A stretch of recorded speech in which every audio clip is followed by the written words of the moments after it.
రాజ్ తరుణ్ కేసులో రోజుకో ట్విస్ట్ కనిపిస్తోంది. ఆత్మహత్య చేసుకుంటానని తన అడ్వకేట్ తో లావణ్య చేసిన చాటింగ్ బయటకొచ్చింది. తాను ఈ లోకం నుంచి వెళ్లిపోతున్నానంటూ తన అడ్వకేట్ తో చాట్ చేసింది లావణ్య. ఈ లోకంలో పయనం పూర్తి చేసే అందుకే వెళ్లిపోతున్నానంటూ లావణ్య తన లాయర్ చాటింగ్ ద్వారా తెలిపింది.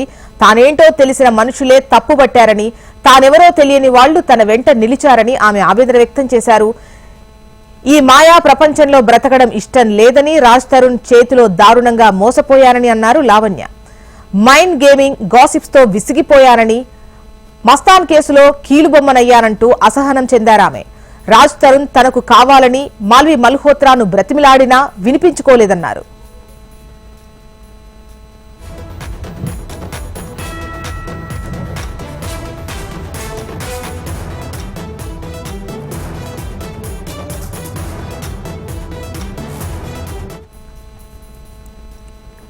తినడానికి తిండి లేదంటూ మొత్తుకుంటున్న రాజ్ తరుణ్ తో మాల్వి మల్హోత్రా ఎంజాయ్ చేస్తోందని ఆరోపించారామె. ఇక రాజ్ తరుణ్ మాల్వి మల్హోత్రా మోజులో పడి మారిపోయాడని, తన మరణాన్ని కోరుకుంటున్నారన్నారు. ఈ లోకం విడిచి వెళ్లిపోతున్నానంటూ డయల్ 112కు ఫోన్ చేయడంతో హుటాహుటిన లావణ్య నివాసానికి చేరుకున్నారు నార్సింగ్ పోలీసులు. లావణ్యకు కౌన్సిలింగ్ ఇచ్చి భరోసా కల్పించారు.